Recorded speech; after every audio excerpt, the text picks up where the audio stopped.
Assalamualaikum warahmatullahi wabarakatuh. Selamat datang di Coderen. Hari ini kita akan belajar tag link atau sering disebut juga hyperlink. Oke teman-teman, kalau semuanya sudah siap, kita langsung ke materi. Oke teman-teman, di sini saya sudah menyiapkan struktur dasar HTML. Nah, untuk membuat link, kita menggunakan tag A. Disebut juga dengan anchor element. Merupakan salah satu tag terpenting dalam HTML. Tag ini digunakan untuk membuat link ke halaman lain, atau bisa juga untuk membuat link kepada file gambar, file PDF, file MP3, dan lain-lain. Nah, untuk membuat link setidaknya perlu dua hal, yakni teks yang berfungsi sebagai teks link, atau teks yang bisa diklik, dan alamat tujuan link atau URL-nya. Nah, untuk membuat teks yang bisa diklik, kita tinggal membuat teks di antara tag pembuka, tag A dengan tag penutup /A. Nah, langsung saja saya contohkan. Nah, di sini saya membuat, kita membuat teks yang bisa kita klik. Misalkan di sini kita akan menuju ke alamat YouTube saya. Misalkan YouTube Coderer. Oke. Nah, saya langsung jalankan dulu.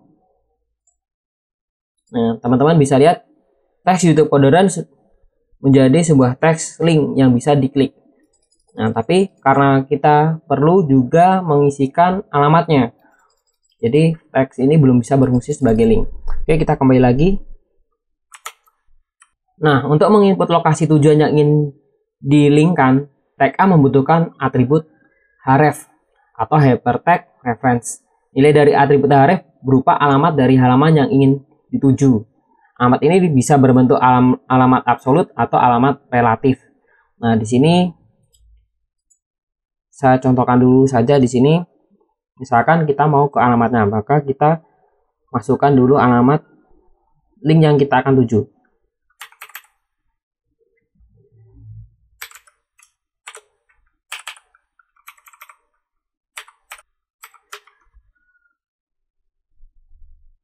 Nah, kita jalankan lagi di sini. Oke, teman-teman, sudah berfungsi. Saya jelaskan lagi. Jadi YouTube Coderer di sini yang diapit oleh tag A atau answer element berfungsi sebagai link yang ditampilkan di dalam browser kita. Sedangkan href ini adalah link yang akan dituju. Jadi ketika kita klik di sini, dia akan lari ke alamat sini. Nah, jadi teman-teman bisa menyesuaikan alamatnya di sini. Selanjutnya saya akan jelaskan mengenal alamat absolut dan alamat relatif. Alamat absolut adalah alamat yang mencantumkan URL secara lengkap, yakni terdiri dari nama protokol, bagian dari HTTPS, nama domain seperti www.youtube.com, dan nama channel seperti Coderer. Nah, contoh alamat absolut secara lengkap adalah yang seperti saya contohkan tadi, HTTPS www.youtube.com/c/coderer sesuai dengan alamat YouTube saya. Nah, sedangkan alamat relatif adalah alamat yang relatif kepada file tujuan berdasarkan struktur folder. Dengan membuat alamat relatif, kita tidak perlu membuat alamat URL lengkap seperti alamat absolut. Nah, langsung saja saya contohkan gimana kita membuat sebuah alamat relatif. Alamat relatif sendiri adalah alamat yang relatif kepada file tujuan berdasarkan struktur folder. Jadi kita menuju ke halaman lain berdasarkan struktur folder, bukan sebuah URL. Nah, di sini saya mencontohkannya gini.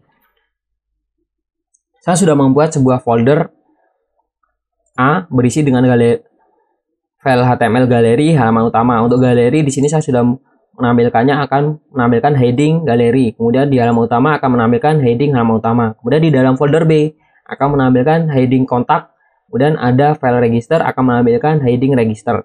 Nah, kemudian di luar folder ini ada index HTML. Nah, dia akan menampilkan heading index. Bagaimana caranya membuat link untuk menampilkan galeri di sini? Saya contohkan dari index.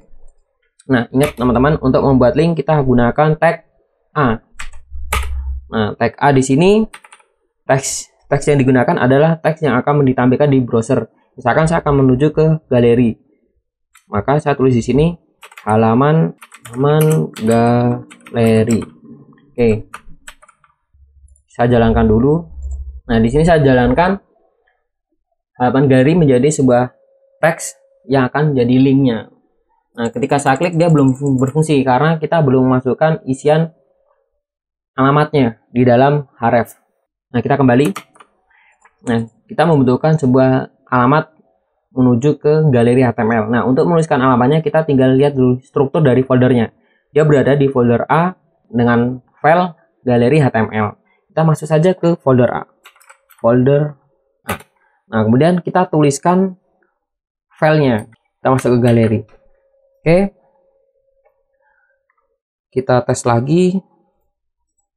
Nah, ketika saya klik halaman galeri, dia akan masuk ke galeri.html. Oke teman-teman, kemudian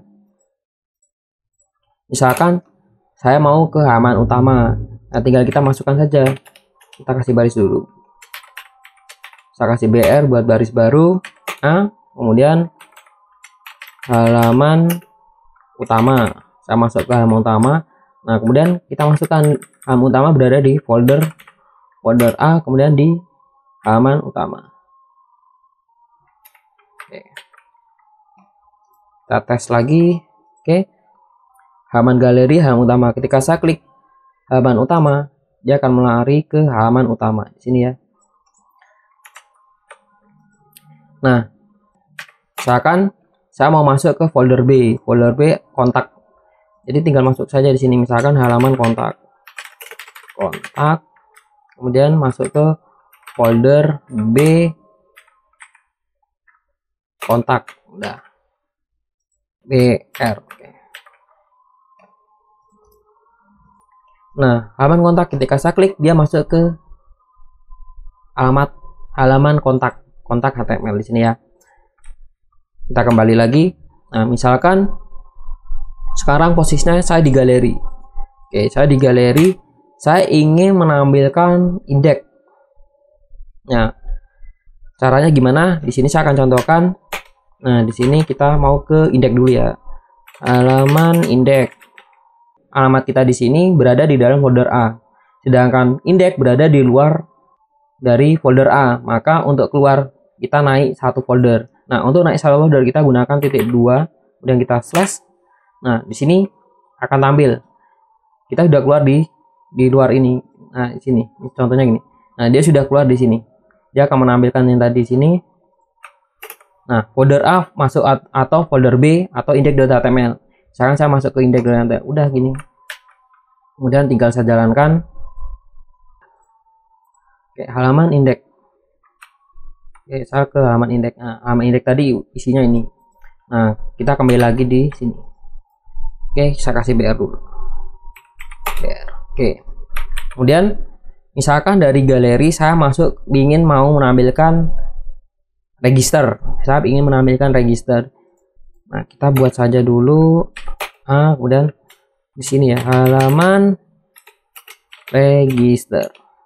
Kita mau ke halaman register. Posisi kita berada di galeri, di file galeri ya. Sedangkan register berada di folder B, kita di folder A. Caranya kita naik satu folder. Nah, kemudian masuk di folder B, kemudian di folder B kita mau menampilkan register. Udah ini. Jadi titik 2 slash ini berarti kita naik satu folder, kemudian kita berada di sini kan. Kita masuk di folder B, kemudian register.html. Oke, sekarang kita jalankan, saya tes. Nah, di sini ya, kita masuk ke halaman register, dia masuk ke halaman register. Misalkan lagi saya ingin dari sini biar lebih agak sulit lagi ya. Saya mau ke sini, ini kan posisi kita kan di dalam galeri sini kan, galeri. Nah, saya ingin menampilkan di link yang tadi, answer elemen tadi yang ini. Nah, gimana caranya? Teman-teman lihat dulu, kita posisi di sini, kita mau naik ke folder A dulu. Nah, kemudian dari sini kita mau ke episode 7 link tag. Oke, kita ini lagi press. Nah, kita naik satu folder, kemudian naik satu folder lagi, maka kita sudah berada di folder ini, episode 1, 2, 3, 4 sampai 7. Kemudian kita pilih mau masuk mana. Kita tadi mau masuk ke link tag. Kita masuk link tag, kemudian kita mau menampilkan answer elemen. Oke. Dan kita kasih teksnya. Halaman tag link gini aja ya. Oke, teman-teman. Kemudian kita tes lagi. Bentar, kita rapikan, kasih BR. Ya, rapi. Kemudian kita reload. Nah, kita sudah halaman index, register, tag, halaman tag link kita. Nah, dia kembali ke sini.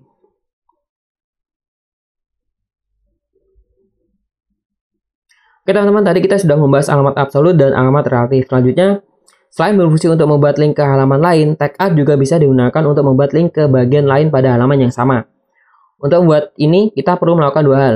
Menandai lokasi yang dituju dan membuat link menuju lokasi tersebut. Menandai sebuah lokasi yang akan menjadi tujuan link bisa dilakukan dengan menggunakan atribut ID. Mulai dari atribut ID biasa berupa sebuah kata atau kumpulan karakter. Kita juga bisa menggunakan angka, garis penghubung, atau underscore. Nah, langsung saja saya contohkan di sini. Nah, di sini saya sudah membuat sebuah teks yang digunakan untuk menjadi sebuah link.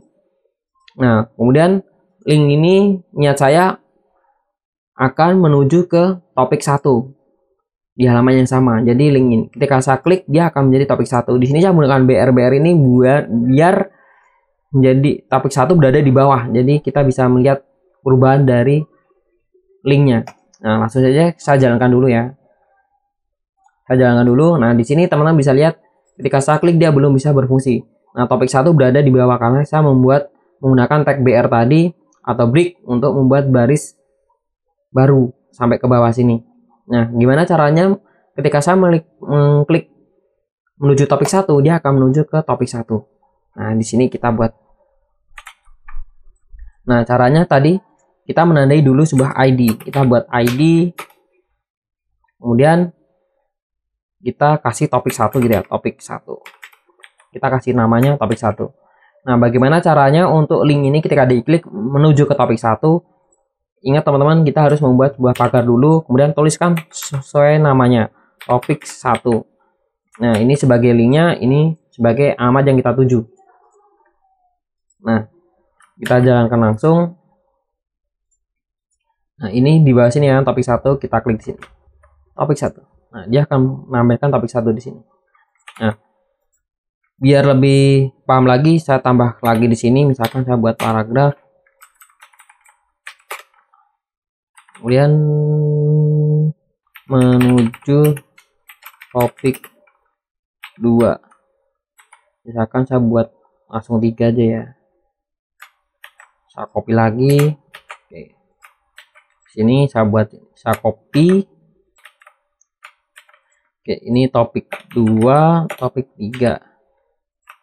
Kemudian topik 2, topik 3. Oke. Nah, biar dia berada di baris bawahnya, kita kasih BR, kasih jarak, kemudian sini. Oke teman-teman, kemudian nah di sini kita sudah membuat topik 1, topik 2, topik 3. Tinggal kita kasih linknya. Topik 2. Kemudian ini pagar topik 3. Nah, ketika saya jalankan lagi.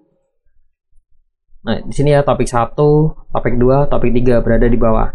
Nah, misalkan saya menuju ke topik 2, dia akan menuju topik 2. Misalkan saya mau menuju ke teman, saya kembali dulu. Ini topik 3 biar rapi.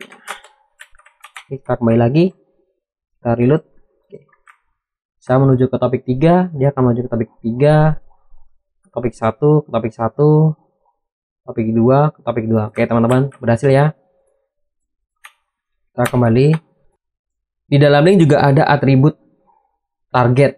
Nah, di sini saya akan contohkan lagi di sini atribut target. Nah, terdapat target blank, self, parent, top, dan free miname. Nah, untuk parent, top, dan free miname, ketiga ini digunakan jika HTML menggunakan frame. Frame sendiri digunakan untuk memecah jendela web browser menjadi beberapa bagian. Dan statusnya sendiri sudah deprecated atau usang, sebaiknya tidak digunakan. Jadi saya tidak mencontohkan tag dari parent, top, free miname karena kita membutuhkan sebuah frame dan juga statusnya sudah deprecated atau sudah usang, sebaiknya kita tidak digunakan. Nah, di sini saya mencontohkan sebuah link target blank. Nah, ini sesuai dengan alamat absolut tadi. Nah, targetnya tuh di sini.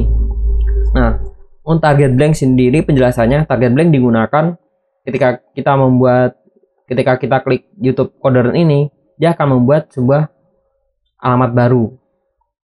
Kalau save dia akan menindih dari tampilannya gitu. Nah, langsung saja saya contohkan di sini. Nah, di sini tampilannya seperti ini kan. Nah, yang atas ini menggunakan tagline blank yang save. Nah, kita contohkan dulu. Saya hapus dulu atasnya biar kelihatan. Teman-teman, di sini misalkan saya klik blank. Nah, dia akan membuat sebuah browser baru gitu. Tidak menindih dari file ini. Nah, ketika kita menggunakan link target save, kita klik. Nah, dia akan menindih di sini. Dia akan tidak membuat sebuah browser baru gitu. Oke teman-teman, sekian dari materi tag link ini, semoga bermanfaat dan mudah dipahami. Sekian dari saya. Wassalamualaikum warahmatullahi wabarakatuh.